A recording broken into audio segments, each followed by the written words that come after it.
नमस्कार सांग माने मु लिपि आपण मान स्वागत करुच्ची आज वीडियो को सांग माने एबे तो जह्नी मिलूचे चलतु आज जह्नी रे पोस्त बनाइबा।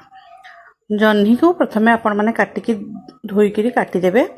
तापरे पोस्त को आपण 10 रु 15 मिनिट पानी रे बतुराई देबे। तापरे कोन करिवे ना गोटे कड़ाई रे किछि तेल नेबे। मु एठी सोरिष तेल नेछि 2 चामच खंडे। सोरिष तेल रे आपण माने जीरा फुटई पारिबे किंतु मते पंचफुटन फुटेले भल लागे तेणु मते सोरिष तेल रे किछि पंचफुटन पकई नेछि।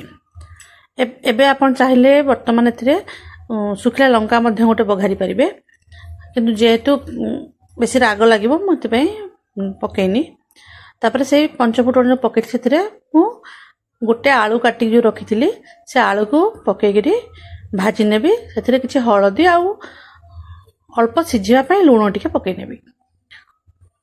देखंतु कम लूण टिके पकई दिली ताकू मु घोड़ाई घोड़ाई करी स्लो धीर आंच रे भाजी नेबी। आलू हेई आसलानी। एबे मु कोन करबी से आलू रे जो जह्नी मध्ये काटिकी रखिथिली से जह्नी को पकई देबी। देखंतु वर्तमान जह्नी को हम पकई देछे।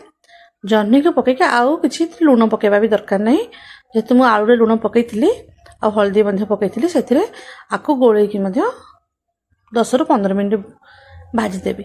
जह्नी बहुत जल्दी सिझी जाय थाए तो 10 मिनिट खंडे आपण घोड़ेकी रखिदेले हे जाय थाए। एपटे जो पोस्त को बतुरेकी रखिथिली मु सेथिरे टिके गड़ेकी नउची काईना ढळई नउची। बेले बेले पोस्त रे दाना रे हमर बाली गोड़ी रही जाय थाए। तापर सेथिरे छोट खंडे अदा आ गोटे कंचा लंका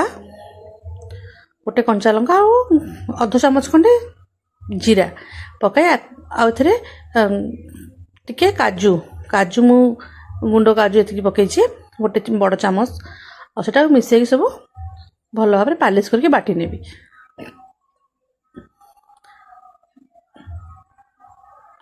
देखंतु वर्तमान हमर पेस्ट हे जाइछि भलरे फाइन करके आपण माने बाटी नेबे।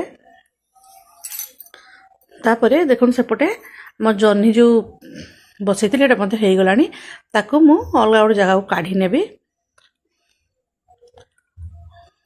देखंतु वर्तमान जो कड़ाई रे मु जह्नी सिझैतिली भाजीतिली सेई कड़ाई रे मु आउ किछि रिफाइन तेल बा सोरिष तेल आपण जोटा आपण पसंद ताकू पकई नेबे।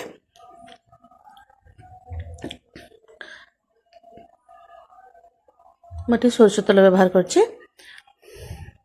तेल गरम हे गले सेथिरे कोन करिवे ना आपण मु 2टी बड़ प्याज काटिकी रखिथिली से प्याज को पकईगिरी तार कलर चेंज हवा पर्यंत ताको भाजी नेबी।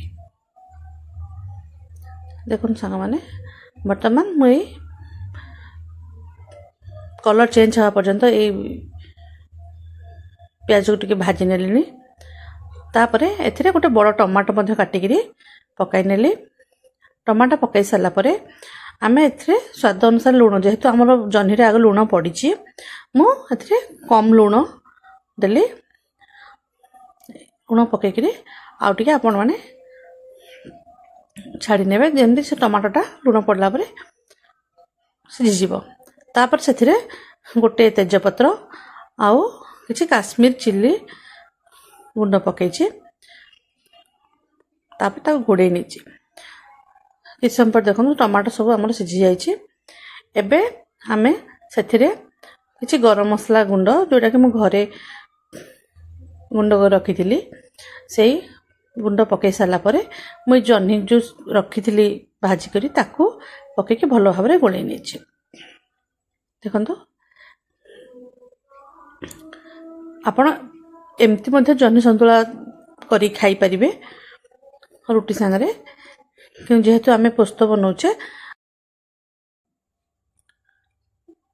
एबे आमे बाटी रखिथिबा पोस्त एथिरे दे देबा। देखंतु जो पोस्त और काजूर पेस्ट रखिथिली बाटिकी ताकू सेथिरे दे देली आउ सेई गिना रे अध गिना जो गिना रे मु देइथिली सेथिरे अध गिना खंडे पानी मध्ये दे देली। वर्तमान आकू आमर आउ कषा दरकार नहीं घोड़े आम 10 मिनट खंडे छाड़ी नवा देखो बर्तमान फुटीगला ये पानी टी अधिक अच्छी झोल रही आम झोल को कम हवा पर्यंत ए फुटे नवा मुझे गरम मसला गुंड पकई नहीं आपण पाखे धनिया पत्र पकई पारे भिडियोटी भल लगी लाइक शेयर और सब्सक्राइब करेंगे सांग माने संपूर्ण भाव में भिडियोटी देखि धन्यवाद सांग माने नमस्कार।